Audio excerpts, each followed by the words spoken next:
Assalamualaikum semua. Bertemu lagi kita di pelajaran pendidikan Islam tingkatan 5 SPM dengan topik yang menarik, ajaran sesat.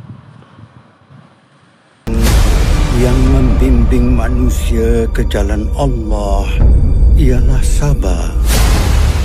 Hendaklah dia bersabar demi meneruskan perjuangan.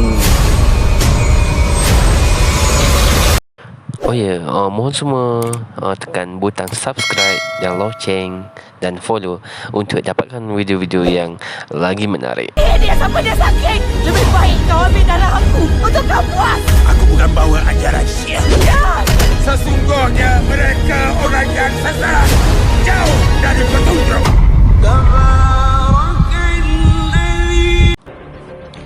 Ajaran sesat.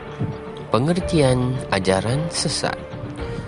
Ajaran sesat ialah ajaran atau amalan yang didakwa sebagai ajaran Islam, sedangkan pada hakikatnya bercanggah dengan Al-Quran dan As-Sunnah. Orang yang membawa ajaran sesat menyelewengkan beberapa asas akidah penganutnya sehingga menyebabkan akidah mereka terbatal dan terkeluar daripada agama Islam. Apakah komen anda? Soalan kebat, berdasarkan situasi tersebut, apakah tindakan yang perlu diambil untuk menangani masalah itu? Uraikan pendapat anda. 4 markah. Ciri-ciri ajaran sesat. Yang pertama, mencemarkan kesucian Al-Quran dan hadis seperti memasukkan, mengubah, mempertikai atau membuat tafsiran menyeleweng terhadap Al-Quran dan hadis. Yang kedua, mengubah prinsip-prinsip asas dalam akidah seperti mendakwa menyatukan semua agama termasuk Islam ke dalam agama baru. Mendewa-dewakan pemimpin sehingga menganggap pemimpinnya bersifat maksum sebagai Imam Mahdi, sebagai Nabi, sebagai Tuhan. Yang keempat, menolak perkara yang qat'i dalam Islam seperti menghapuskan jihad. Yang kelima, mengubah bentuk-bentuk ibadat seperti mengurangkan ibadat puasa kepada 19 hari dan sebagainya. Yang keenam, mengubah konsep dosa dan pahala seperti memberi kuasa penebusan dosa kepada seorang seperti ajaran tarikat Al-Mufarridiyah. Ketujuh, mendakwa boleh melakukan perkara-perkara pelik yang bersangkutan dengan perkara-perkara gaib. Kelapan, mendewa-dewakan sesuatu selain Allah SWT seperti menyeru nama orang-orang yang telah meninggal dunia di dalam doa atau jampian. Yang kesembilan, menolak hadis mutawir atau hadis secara umum seperti golongan anti hadis. Begitulah antara ciri-ciri ajaran sesat.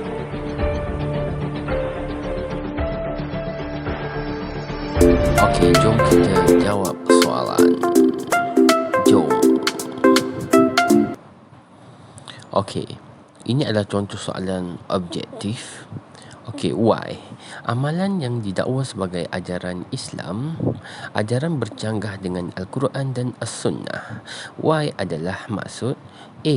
Ajaran sesat, B. Ajaran Bahai, C. Ajaran Taslim, D. Ajaran Qadiani. Apakah jawapannya? Okey, jawapannya ialah A. Ajaran sesat.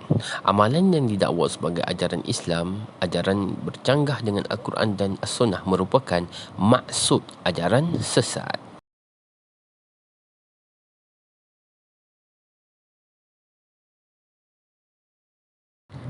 Contoh soalan objektif yang lain. Berikut adalah ciri-ciri ajaran sesat. 1. Roman, mengingkari pemimpin. 2. Roman, mencemarkan kesucian Al-Quran. 3. Roman, menerima hukum yang telah disepakati. 4. Roman, mengubah prinsip asas akidah yang terdapat dalam Islam. Okey, yang manakah ciri-ciri ajaran sesat? Pilihan jawapan A. 1 dan 2, B. 1 dan 3, C. 2 dan 4, D. 3 dan 4. Okey, jawapannya ialah 2 dan 4. C jawapannya, iaitu mencemarkan kesucian Al-Quran dan mengubah prinsip asas akidah yang terdapat dalam Islam. Itu adalah ciri-ciri ajaran sesat. Allahu a'lam. InsyaAllah kita bertemu lagi di bahagian ajaran sesat bahagian 2.